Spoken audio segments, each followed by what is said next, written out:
வணக்கம். தனுஷ் இயக்கத்துல வெளிவர இருக்கக்கூடிய இட்லி கடை திரைப்படத்துடைய ட்ரெய்லர் வெளியாகி இருக்கு. ஏற்கனவே ஒரு சில பாடல்கள்ல இந்த படம் கவனம் பெற்றிருக்கு. தனுஷ் இயக்கம் அப்படின்னா சரி போய் பார்ப்போம் அப்படிங்கிற வகையில மக்களுக்கு ஒரு பக்கம் ஆர்வத்தை தூண்டக்கூடிய திரைப்படம். இன்னொன்னு என்ன அப்படின்னா நிறைய நட்சத்திர பட்டாளங்கள் நடிச்சிருக்கக்கூடிய திரைப்படம். தனுஷ் கூட நித்யா மேனன் நடிக்கிறாங்க. நித்யா மேனனுக்கு நடிப்பு அரக்கி அப்படின்னு பேரு. தனுஷுமே ரொம்ப சிறப்பா நடிக்கக்கூடியவர். கூடுதலா ராஜ்கிரண் கேட்கவே வேண்டியதில்லை. இன்னொரு பக்கம் சத்யராஜ், இன்னொரு பக்கம் பார்த்திபன் நடிக்கிறாரு, சமுத்திரக்கனி நடிக்கிறாரு, அருண் விஜய் இதுல வில்லனா வர்றாரு. இவ்வளவு பேர் நடிக்கிறப்ப இந்த படம் எப்படி இருக்கும் அப்படின்னு நமக்கு தெரியும். நட்சத்திரங்கள் நடிப்ப கொட்டி தீர்த்துருவாங்க. அப்படி ஒரு படத்துக்கு ஜிவி பிரகாஷ் இசையமைக்கிறாரு. பாடல்களாலையும் இந்த படம் கவனம் பெற்றிருக்கு. குறிப்பா நான் ஏற்கனவே அந்தோனிதாசன் பாடின அந்த ஒரு பாட்டு குறித்து நான் ஏற்கனவே பதிவு பண்ணியிருந்தேன். தனுஷ் ரொம்ப அழகாவே இந்த பாட்டை எழுதியிருக்காரு.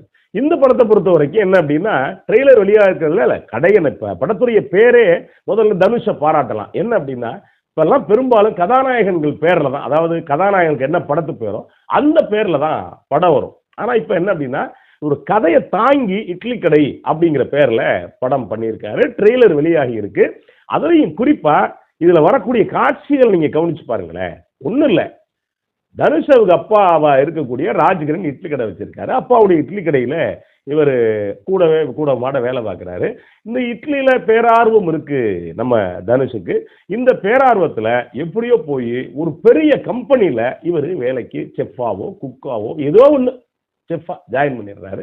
அப்படி அவர் போய் சேர்ந்த பிறகு அந்த கம்பெனியுடைய லாபம் எக்கச்சக்கமா இருக்கு. அந்த எக்கச்சக்கமான லாபத்துக்கு பிறகு ஏதோ ஒரு கணக்குல அங்க இவருக்கும் நித்யா மேனனுக்கும் ஒரு பக்கம் காதல் உண்டாகிறது. ஏதோ ஒரு கணக்குல பாக்குறாரு, போங்கடா நீங்களும் உங்க பெரிய ஸ்டார் ஹோட்டல் அப்படின்ட்டு கோவப்பட்டு நேரா மறுபடியும் ஊருக்கே வந்துடுறாரு. ஊருக்கு வந்தா அவருடைய அந்த நம்ம அருண் விஜயுடைய வியாபாரம் குறைஞ்சு போகுது. வியாபாரம் குறைஞ்சு எப்படியாவது மறுபடியும் அவனை கூட்டுவாங்க அப்படிங்கிறாரு. இந்த கம்பெனிக்கு ஏறத்தாழ ஒரு மேனேஜரா ஏதோ ஒரு போஸ்ட்ல இருக்கக்கூடியவர் சத்யராஜ் இவர் கூட்டு வர்றாரு. இங்க வந்தா வேணான்னு சொல்லிட்டு இவர் இங்கிக்கு இட்லி கடை ஆரம்பிக்கிறாரு. சொந்த ஊர்ல அப்பாவை வச்சு இட்லி கடை ஆரம்பிக்கிறார். மறுபடியும் இந்த இட்லி கடை ஆரம்பிக்கும் போது வியாபாரத்தை விட மாட்டேன்டா, 4 மட்டை அதுக்கு பேர் இட்லி கடையா அப்படின்னு சொல்லிட்டு இவர் நம்ம குறுக்க புகுந்து நம்ம அருண் விஜய் எல்லா வேலையும் பார்க்கிறாரு. இவ்வளவு வேலையும் பார்த்துட்ட பிறகு மறுபடியும் சத்யராஜ் சொல்றாரு, பாவங்க அந்த ஊரே அவனை நம்பி இருக்கு, அவன் அப்பாவுக்காக இந்த இவ்வளவு பெரிய எதை ரிஸ்கை எடுக்க துணிகிறான், சாக கூட துணிகிறான் அப்படின்னு சத்யராஜ் ஒரு பக்கம் சொல்லிக்கிட்டு இருக்காரு. இதுக்கு நடுவுல கவனிச்சு பார்த்தீங்க அப்படின்னா ஊரே சொல்றாங்க அது இட்லி கடை இல்லைங்க, ஊருடைய அடையாளம் அப்படிங்கிறாங்க. யார் நம்ம பார்த்திபன், நம்ம சமுத்திரக்கனி எல்லாரும் சேர்ந்து சொல்றாங்க. அப்புறம் ஒரு வழியா என்ன நடந்திருக்கும் அப்படின்னா நித்யா மேனனும் அங்க இருந்து நேரா வீட்டு இவரோட இட்லி சுட்டு அப்புறம் இட்லி சுடுற பொழப்ப பார்த்துருப்பாங்க. இதுதான் படத்துடைய கதை. இதை நான் ஏன் சொல்ல வந்தேன் அப்படின்னா நீங்க முன்னாடி எல்லாம் இந்த 15 பைசாவுக்கு பாட்டு புத்தகம் கொடுப்பாங்க இந்த சாணித்தாள்ல. அதுல முன்னாடி 4 பாட்டு 5 பாட்டு இருக்கும், பின்னாடி கதை சுருக்கம்னு போட்டுட்டு மொத்த கதையும் எழுதி மீதியை வெண்திரையில் காண்க அப்படிம்பாங்க. அதாவது மொத்த கதையை எழுதின பிறகு வெண்திரையில் என்ன காண்றது? அன்னைக்கெல்லாம் ₹1 படத்துக்கு டிக்கெட்டு. அப்ப 15 பைசா அப்படிங்கிறப்ப நம்மால் பார்ப்பான் 15 பைசாவில் 5 பாட்டு மனப்பாடம் பண்ண மாதிரி ஆகிப்போச்சு, படத்தையும் பார்த்தது மாதிரி ஆகிப்போச்சு அப்படிமா. ஒரு சில பேர் யாராவது படத்தை பத்தி கேட்டா பயங்கரமா அளந்து விடுவான். ஆனா பின்னி எடுத்தார் யார் ரஜினி அப்படின்பா. ஆனா இவன் படமே பார்த்துருக்க மாட்டான். என்ன காரணம்னா பின்னாடி எழுதியிருக்க கதை சுருக்கத்தை வச்சு விடுவான்.